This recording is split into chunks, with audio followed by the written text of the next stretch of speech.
Terri, thank you so much for spending some time with me today. And I'd love to get started. Just tell us a little bit about your business. What do you do and who do you serve?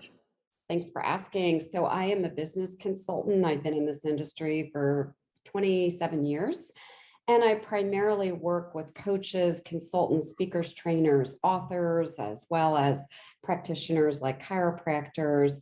And what I do is I help them create a conveyor belt of qualified prospects. And then I help them turn those prospects into long-term clients so that we increase their revenue and their profitability. Awesome. How did you get into that? How did that start for you? So I had owned several of my own multi-million dollar businesses in all different industries. And then I took a big ride and became CEO of a national healthcare company. And for 5 years, I was really unhappy. And then one day I said, life is too short to be unhappy. And so I left, and I knew that I was really gifted at business. And so I started helping other business owners, and then our Entrepreneur Agency was birthed. Awesome. I think you said a couple of important things when you described when you do. It's not just the sale, but you said qualified leads and then you said long-term client. So when we're thinking about like what we're talking about today is how to really grow a business and then mindset for doing that. Um, what are some of the nuances in there? And typically, like, what are some of the key things that you do with your clients? Well, one of the things that you said is so important is mindset. So, I'm not all that smart. And being honest, it was very difficult for me in college and getting my PhD. It was not easy. It was extremely difficult for me. However, I am really smart at one thing because I've been myopic for 43 years, and that is how to grow a business. However, as a clinical psychologist, as well as a life coach and a business consultant, everything is here. So my clients come on board and they're like, okay, help me get qualified prospects. And I'm like, slow down, because we first have to work on this. When this is right, which is what I was able to get right and why I've had success, then everything else is easy. So in order to have a business, own a business, scale a business, in order to attract ideal prospects, to have them convert themselves, and to have them loyal, raving fans, everything starts here. Everything you say, everything you do has to do with how you're thinking. Does that make sense, Lisa? hmm Yeah, I agree, and I think so my question about that is I have found with me and clients that I work on that that's not. I think some people are like it's like getting your car fixed, but it's not a one-time fix. So what are some of the things for the people who are listening that are like daily mindset practices that you advocate or do for yourself? Great. So I've been working on myself in the field of personal development literally since I'm 13. I hired my first coach when I was in my early 20s, and that was Zig Ziglar. And I had no money, and it took all the money I had to hire a coach. So I get how important coaching is. Right now, I have 8 coaches or consultants that work with me in different areas. I self-coach. I work on myself every day. So there's 2 practices that I use that I share with all my client family members. And the first one is called GID. G stands for gratitude. So before I get out of bed in the morning, before my feet hit the ground, I give gratitude for anything and everything: breathing, air, waking up next to my husband, having a comfortable bed, waking up, being alive, whatever it is. The GID, stands for intentions. Instead of a to-do list, I threw those out 25, 26 years ago. My intentions, how do I consciously choose to experience today? So this morning, I set 3 intentions: connection, fun, and laughter. And as I go through the day, I just ask myself, am I experiencing life the way I consciously chose? Delegations. Now, I don't mean delegating to an assistant, to send out this email or whatever it might be. I delegate the how to the universe. So, for example, this morning, I knew I had some problems with Zoom yesterday. It was like very sporadic. So this morning, I just delegated it to the universe. I'm like, I have 5 interviews today, universe, figure it out. And it's been working perfectly since 7 a.m. And so I'm sure it will continue. So that's one process. And the other process that I teach my clients is what I call a 5-question framework. all day long to ask yourself question one, what is working? Instead of focusing on problems, what is working? Question two, what makes it work, which will keep you in quantum physics terms in the energy of that for 17 seconds. And then like attracts like. Number three, what is my ideal vision? What am I seeing? How do I want it to be and feel? Number four, and this is NLP language, what is not quite right yet? Notice the possibility. What is not quite right yet? And then number five, ask yourself, what tools or resources do I need? And then go do that. So those are the two gifts that I give my client family members. Amazing. I love that. And I think clearly you're an example of it. That works. So take me back. You've built several $1 million businesses. I think that a lot of clients I work with and business owners that I talk to, especially women, just feel like that's such a big leap and wrapping their head around that number. Talk to me a little bit about your mindset in being able to grow a business to that size and any sort of money mindset that you share and or practice.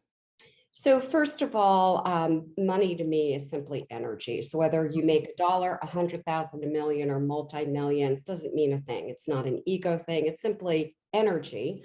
And the reason that I personally strive to make money is twofold. Number one, the more money I make, the more people I'm serving and the more people that I'm helping. And that's why I'm in business.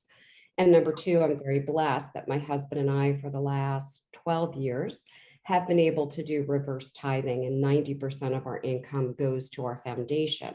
So when I'm making money, I know that I'm creating greater good in the world. So that's my money mindset. The second thing is don't strive for 100,000, don't strive for a million.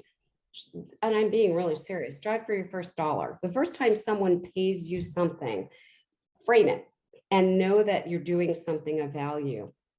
And then strive for small goals along the way.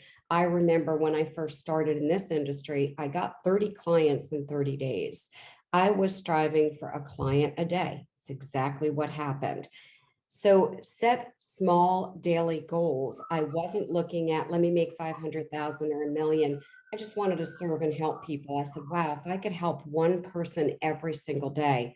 And at the end of the month, I had 30 clients. So that's a shift that I really encourage people to make. And women in particular, I want women to stand on their own financial feet. As Mary Kay Ash said, a man is not a plan. Boy, that's a big one, and so important. And I really think a lot about women and money and safety, from a health perspective, from a personal care perspective. So what have you noticed in working with women, where they get stuck, and how do you help them through that? So, women have some unique challenges, and this isn't sexist, it's biologically speaking. Men have been the hunters, and women have been the take care of the cave. Okay. And that is just ingrained in part of us. So, the first thing that we have to learn is there's no one to take care of other than ourselves. You may have kids, you may have a partner, you may have a spouse. It all starts with you. And so the first thing to actually work on before you can have a successful business is yourself, is your mind, your body, and your spirit, feeding it, nurturing it. I'm a continuous learner every single day. Since I'm 13, I get up every day and I learn something. I also take care of myself, healthy practices. I walk, I work out, I eat and drink healthy food. I nurture myself. I do extraordinary self-care. So these things we have to build into a female entrepreneur's business.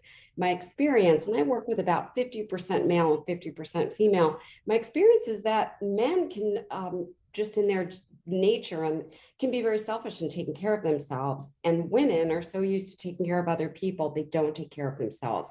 So it starts with you. Sit in the CEO chair, take extremely good care of yourself, especially because you are the business.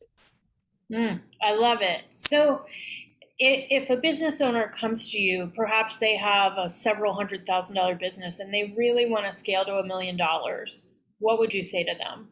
So the first thing is going to kind of piggyback on something I just left off on. Sit in the CEO chair.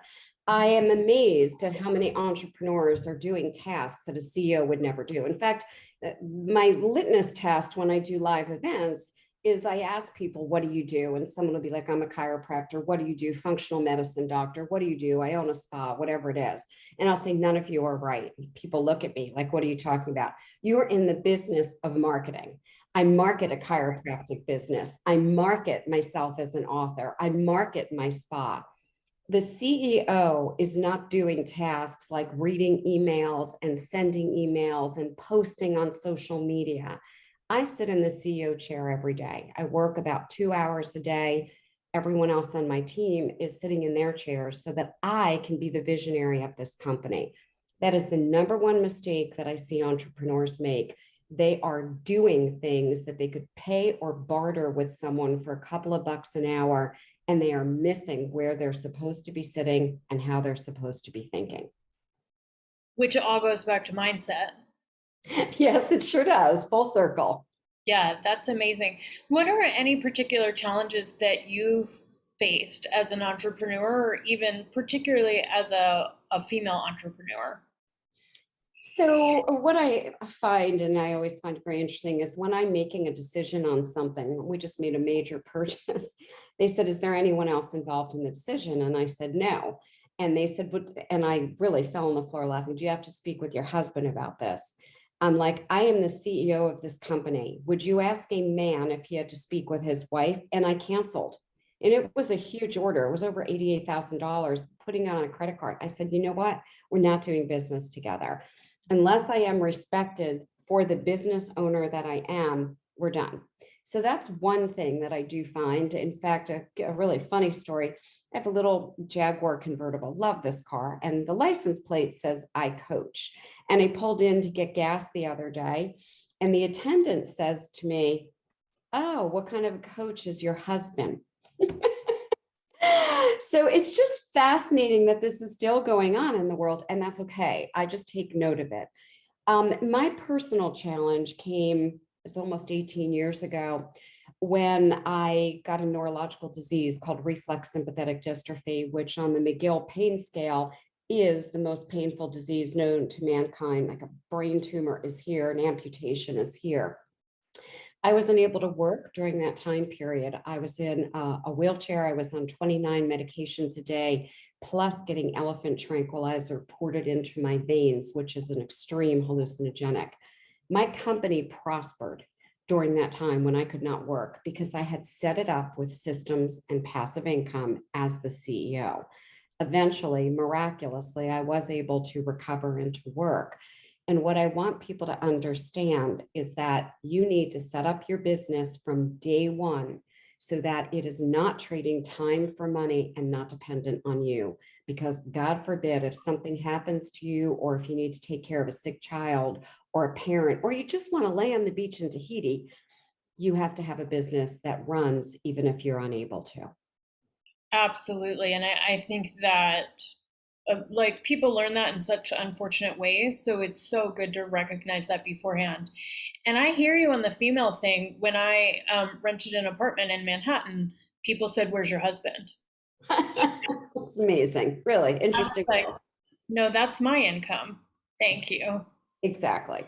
So if we gave you a billboard to speak to all the women of the world, what would you want to say to them? Empower yourself. Empower yourself. Don't depend on anyone else to empower you.